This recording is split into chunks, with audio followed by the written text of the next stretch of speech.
Okay, so today we will be checking out the HGLRC Petrel 75 version 2 Express LRS Tiny Oop. And I don't know why people are not talking about this one because I personally do like the performance a lot.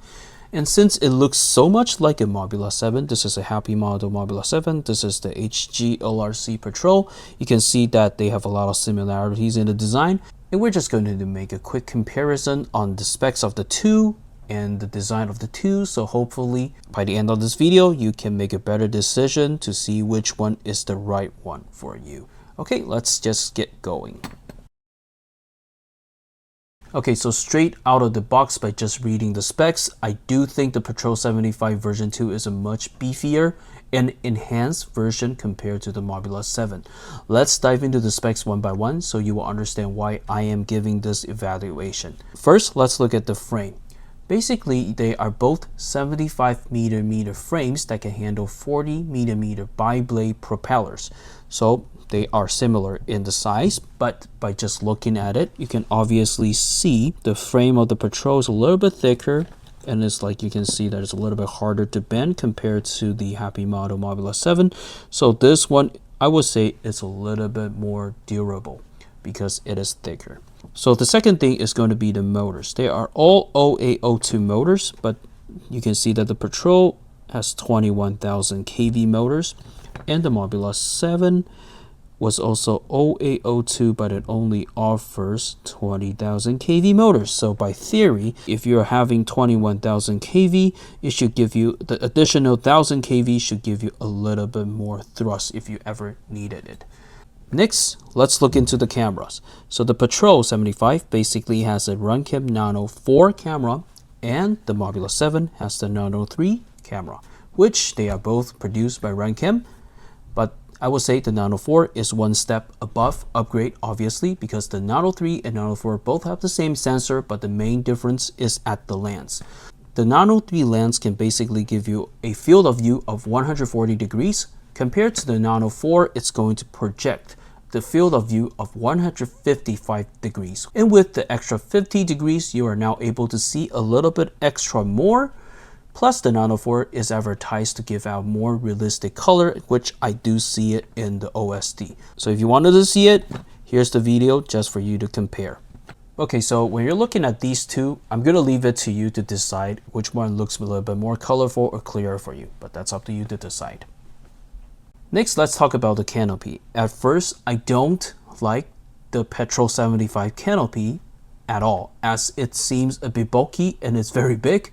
But after I look at closer, from the way it is mounted, I think it does offer a better protection for the electronics. The two beams that is covering most of the flight controller is going to be thick, that you can see that this is basically unbendable. And it gives a decent protection, especially for the ceramic antennas right here. So where's the ceramic antenna? The ceramic antenna is right here. So you can see that it basically covers the whole thing. As for the Mobula 7, I would say the canopy is still pretty durable. However, you do have a little bit extra thing that is out there. You can see that the ceramic antenna is right here, which is not covered by anything. That a lot of people are saying that they basically accidentally crash it in the wrong direction, and basically this is gone, and basically your AIO, it's basically gone. So yeah, I'm still pretty impressed by the canopy of the Mobula, but I would say this one is just bigger with a lot more armor, so it should be theoretically more durable than the Mobula 7. Next, let's go back to the frame and let's look at the battery tray this time. So if you look at the Mobula 7, this battery tray is basically a set size that you can only fit certain type of battery, which is kind of annoying because if you are kind of limited by certain types of battery, basically the GMB family. But if you look at the Petrel 75, basically I like the design a lot more. You can see that basically they're using a rubber band right here. I probably have to change one. This rubber band is just decaying, it's just not going to work.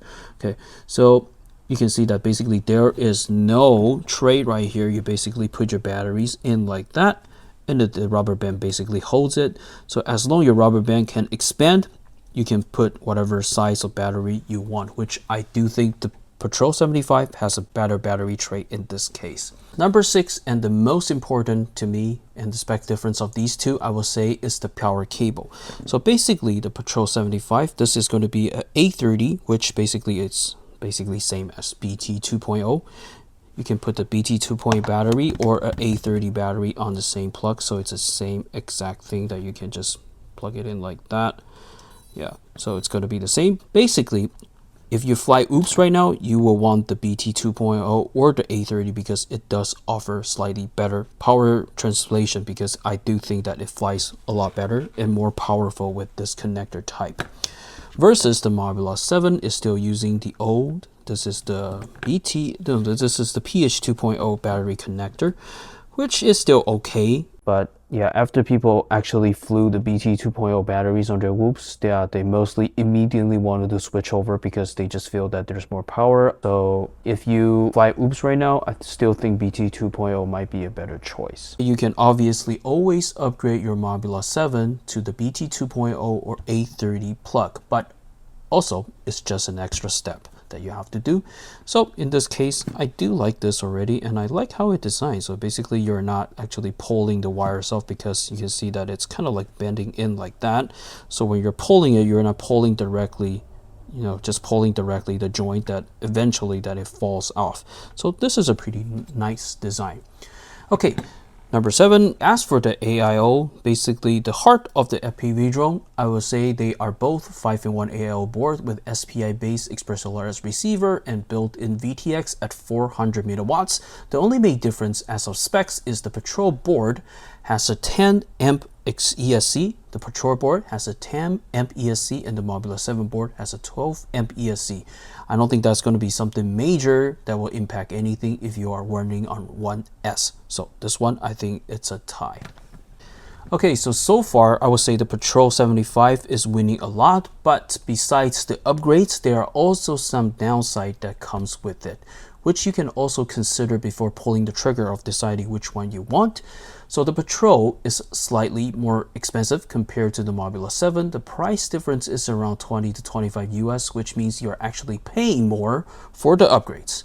And with number 2, the thicker frame and the bigger camera, the Petrel 75 is going to be slightly heavier with 4-5 grams extra compared to the Mobula 7, but it also comes with a slightly more powerful motor, which should somewhat offset the weight penalty. Okay, so with all these being said, what is my final thoughts? Obviously, the decision is still up to you, but if you really want my recommendation, as they are both really good performance beginner whoops, I would say the Petrel 75 if you have the extra budget for the slightly upgraded parts. So if not, if you don't have the budget, I would say stay with the Mobula 7, will still be very good choice.